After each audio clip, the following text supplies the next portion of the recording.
Welcome to another episode of Jess drinks beer and fucks with her hair while talking about completely unrelated shit. Parentheses, not a hair tutorial. I don't think that's gonna fit in the YouTube titling system. I don't know. I don't know what their limits are. So I never do NoJoMo, and I also pretty much never read anybody's NoJoMo entries because I'm a fucking asshole, I guess. So I don't have any idea what the prompts were this year, and I figured I would just do them all at once in a video without any preparation at all, so I don't know what they say. And I was gonna do the ones that Carolyn used, but they have since been privatized. And she did send them to me anyway, but I realized I already know some of them because I do read some of Carolyn's entries, so I might as well just pick some from a fucking long ass time ago and do those instead, because maybe then no one will remember them. So I picked the ones from 2013! And I haven't looked at any but the first two, so I have no idea what I'm in for. I also feel like this camera's weird. How's that? Is that good? It's probably not good. Alright, NoJoMo 2013, let's go. Write about, or in this case, speak about, what makes your family unique. Maybe the just estrangement on both sides of my whole extended family is what makes it unique.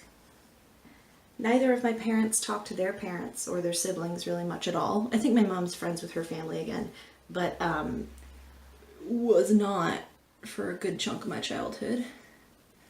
And now I don't talk to my parents. So that's fun. I don't know what else makes them unique because I don't fucking talk to them. If you had to relive one day over and over, what would it be? And why? No, it doesn't. It doesn't do that weird double question thing that annoys the crap out of me. I just assumed it did for some reason. I hate the idea of living a day over and over. Like, am I gonna remember every single fucking time that it's the same day? Because that is actually literally hell for me. There's a Stephen King short story. I want to say it's in, doesn't matter. It's in a short story collection that he wrote. And it's about a dude who's just reliving the same day, or the same, like, 20 minutes over and over again, and slowly kind of becoming more and more aware of it, but then losing it again. And that has terrified me more than almost any other Stephen King story, and I've read most of them. Actually, any other story in general. That one just really fucking got me right in the feels. So I would say none of the days, but if I were forced to choose to live a day over and over again, I would pick one that is minimally torturous. So I guess one where I get hella laid and eat a lot of sandwiches and get to drink 1,000 beers. And then I guess the plus side would be that I would never get a hangover, so yay. What are usually your first thoughts when you wake up in the morning? Holy shit, it's happening again, please make it stop. All the different roles you play in your life. And then it has examples of, like, mother, sister, daughter. No. Dancing monkey when I'm trying to entertain a room. Albatross when my life is falling apart, which is usually. Mediocre coworker. Those are my roles, and that is how I prefer it. Responsibility is not my jam. What job would you never take? Almost any of them. I hate jobs. Any position of political power, hard no on that one. I'm a real dum-dum, and I know it, and I do not need to be making decisions that affect other people's lives in a significant way. But, like, I don't know, I feel like a lot of people would answer shit like garbage collector or whatever, but really, honestly, I enjoy physical labor jobs, even if they're gross. And I think I would enjoy that significantly more than my current job as long as I could listen to some sweet tunes while I do it. What does being courageous mean to you? I mean the same fucking thing it means to everyone else, or I guess should mean to everyone else, which is doing things that scare you. It doesn't have to be like, you know, running into a burning building to save people and shit. Or just in general, to run into a burning building would probably be scary, whether you're saving people or not. No, anything that you find frightening that you do anyway, that's what courage is. So I don't have a good answer. I just have a literal answer. What is on your bucket list? Followed by an explanation of what a bucket list is, which is great. I mean, this could not be more 2013. Does anyone not know what a bucket list is now? And also, does that movie hold up at fucking all? I mean, John Mayer wrote the theme song to it, and nobody's a huge fan of him anymore. There's no way this movie is like rewatch territory. Anyway, bucket list, I don't fucking have one. I could die at any moment, and I will never have accomplished any of the things that I want. Plus, I think most of the things that people do are boring.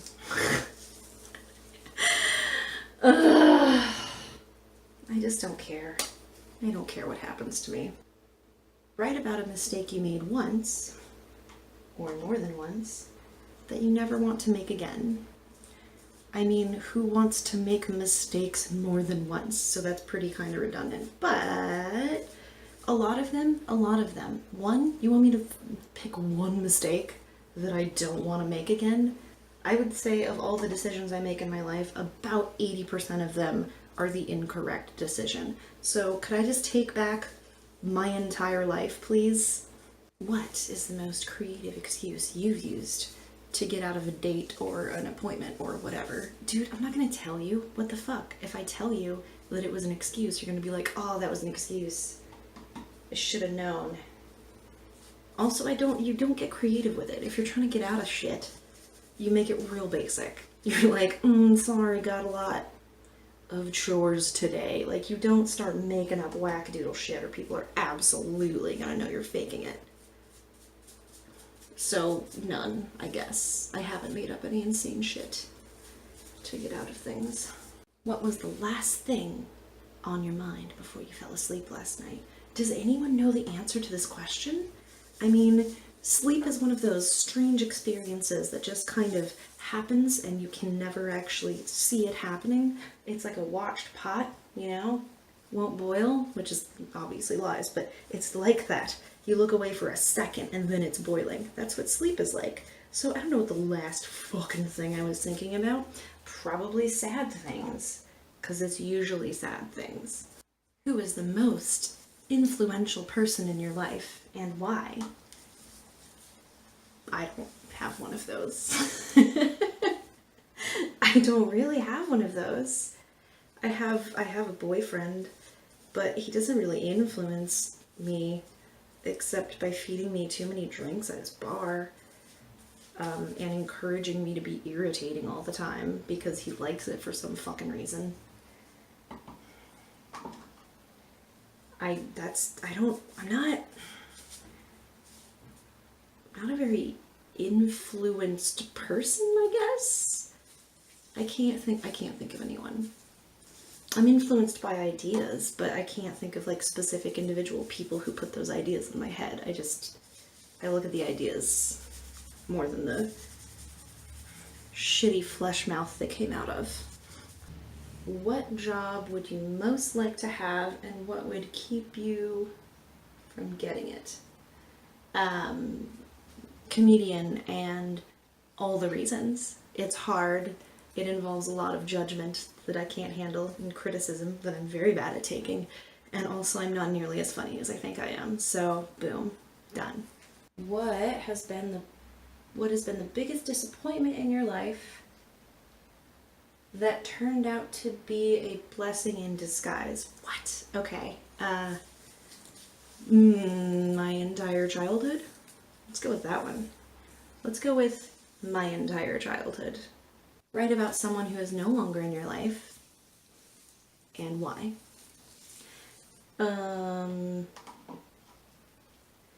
I mean, I guess my parents aren't in my life, but that's too sad to talk about. I don't know. Most relationships of any variety just kind of peter out, and it's not really that big of a deal. Most people who have ever been in your life are no longer in your life, and that's okay.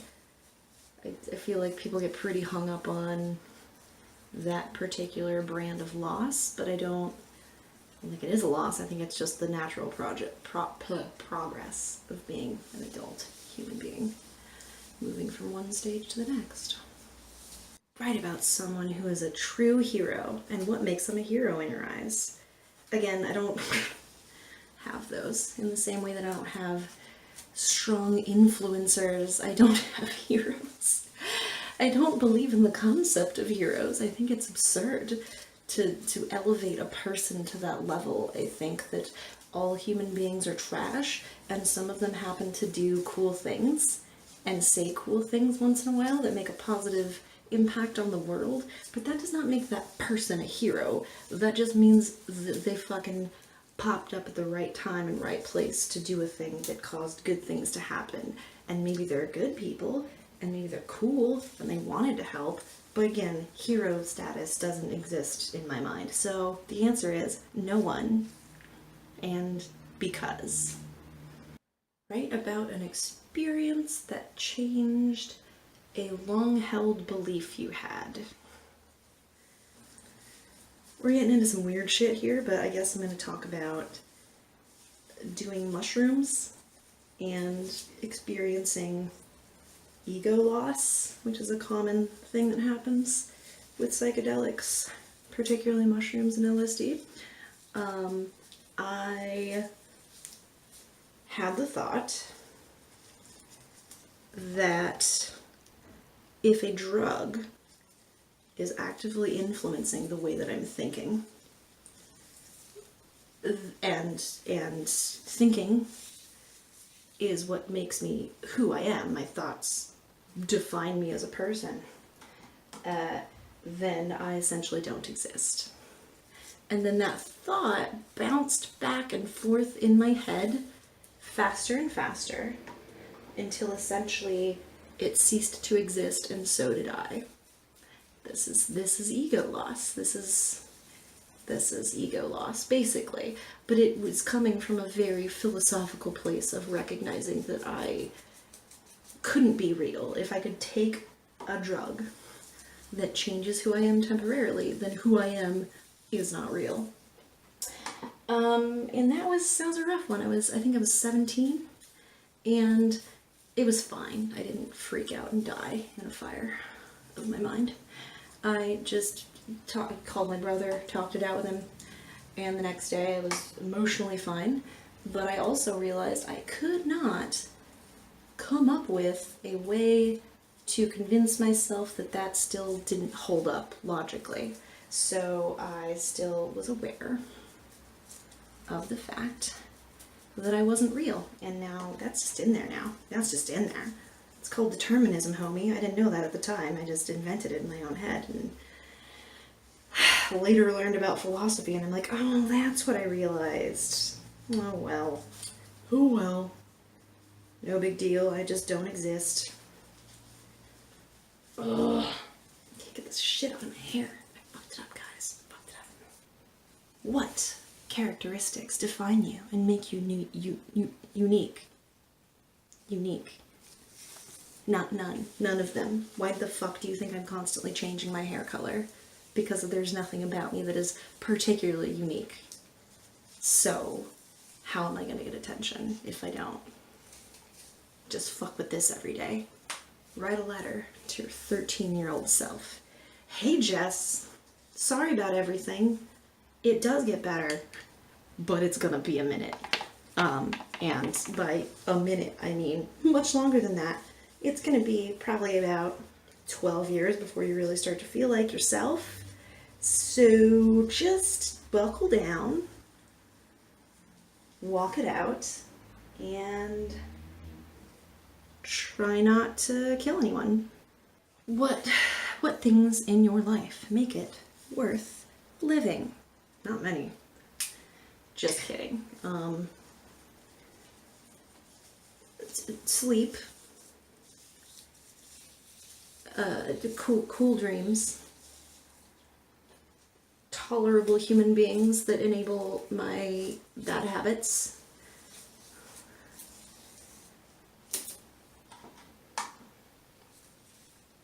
Pasta. The rare moments in which you feel you are connecting with someone on more than just a physical or intellectual level. Did I mention sandwiches? I think I mentioned sandwiches. Pretty fucking dope though. What is the most heroic thing you've done in your life? Oh boy. None. None of the things. I've never done anything heroic in my entire fucking life. Nor will I probably ever, but I do have this idea in my head that I would handle that situation well. Like if there was some, just, I don't know, somebody with a gun pointing it at a child or some shit, that I would just pop into action and just be like, oh, suddenly I'm cool. But of course that's not true. Of course that's not true. So I've done nothing heroic. Just to summarize so far, I'm on prompt, what, 20? And thus far we've learned that I don't believe in heroes. Very little makes my life worth living. There's nothing unique about me. And I'm pretty sure I'd fuck up in a situation where I had to be heroic myself. So, alright, cool. Let's just, let's carry on. If you could do something without anyone knowing you did it, what would it be and why? If I answered this question, it would be the same as doing the thing and people knowing I did it. So, like, it's stupid. It's fucking stupid. Now you know I'm the kind of person who would do this, right? And thus, that is the same as doing it, really. It just means, like, the actual act didn't occur. But you still know that if no one was looking, I'd do that thing. So yeah, I'm not gonna fucking tell you that. Also, I just can't think of one.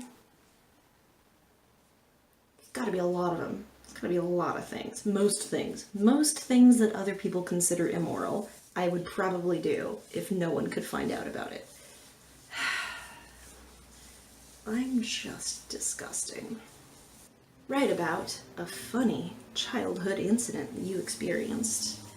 I don't know, man. Between the trauma, my childhood was mostly jokes, so it's really hard to say. Ooh, what is something? I'm actually going to think about this one because I know there are very good answers to this question, but I can't come up with them on the spot. So, I'll just tag it on to the fucking end of this video. What small victory has given you the most joy recently? I'm currently putting together the stuff that I'm gonna get for my boyfriend for Christmas, and I am generally quite terrible at planning for holidays. I kind of go into an anxiety spiral about doing it too badly, and so I just don't do anything at all, and I feel really bad about that. So I'm pretty pumped that I actually started planning fairly early this year, and I think I have some good ideas. 5 biggest fears? Am I supposed to have a list on hand? Because I sure as shit do not. I fear death, obviously. I fear insanity more than death, actually. Oh, much more than death. Alzheimer's, although I guess that's kind of the equivalent of insanity, in a way. Losing my mental faculties in general before I actually physically die is just the worst thing I can possibly imagine happening to me. Drowning in Alzheimer's. I don't know, man. I don't have a fucking list. I'm afraid of most things. Just pick pretty much anything on the planet, whether it's scary or not, and I'm probably fucking afraid of it. What I find amusing when I make these videos is looking at how fucking poorly I distribute dye into my hair, and yet for some reason it still looks good at the end. So many people are like, oh my god, your hair looks so good. Who did you have it done by? That's not how people phrase things. I'm just like, I did it myself in my bathroom while I was half drunk. Thanks for noticing. I think I'm done with my hair. think I'm done doing my horrors, but I still have some prompts left, so let's take this into the bedroom. Alright, it's travel time. What is your favorite birthday memory? What is your worst birthday memory? I don't give a shit about birthdays. I remember I got to have a party once when I was 8, maybe? That was cool. And by party, I mean I was allowed to invite 2 people over, which was out of control for my family. They were very much anti-humans, but I got to do that. That was fun. Ooh, worst. I don't know why I didn't think of this immediately. On my 7th birthday, I had to have my 3rd and final eye surgery to correct my wackadoodle eye. I was born cross-eyed, and then they did several surgeries to correct it, but they kind of overcorrected, I guess, and so one eye just like kind of fucking, when I'm tired, is just like, I'm gonna go over here for a while, and it looks real gnarly, and I hate it. And this was my 3rd surgery to fix it. I was allergic to anesthesia as well, so every time I had one of these surgeries, I'd wind up like real sick, and then in the ER a couple days later from dehydration, and so I had that to look forward to as well, and it sucked real bad. But my 2nd grade teacher, or I guess 7 years old, 1st grade teacher, came by and gave me some pastels, like the little chalk crayon thingies. She came by the hospital to give those to me, which was really sweet of her. I didn't realize that that was an unusual thing at the time. I thought, oh, it's just a teacher who does these things, but it was very sweet of her. So I guess, in a way, that was kind of my best and my worst birthday. What brings out the best in you? I feel like I'm at my best when someone needs emotional support.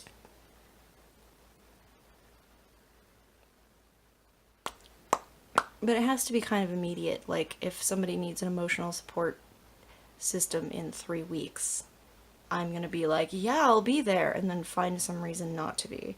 But if someone needs immediate emotional support, I'm on that shit. Also, social situations where I know people are going to find me funny, I'm usually on point.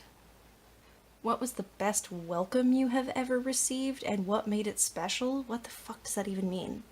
Hey, that was my best welcome. Hey. What are 5 things you are thankful for, and why you're thankful for them? God. I feel like I already answered this question in the reasons to live section. So sandwiches, sleep, dreams, people laughing at my jokes. I don't even remember my list. That was like 20 minutes ago. What is the most expensive thing you have ever bought for yourself? Probably this phone that I'm using to record this, because it was like $700. And yes, that is the most amount of money I have likely spent at any given moment. Oh, this laptop that I'm using to answer these questions was, I think, also $700, like 5 years ago. Oh, lordy. Oh, it's the last one. 5 moments in your life so far that you think you will remember into your old age. Probably that bad mushroom trip that I mentioned earlier.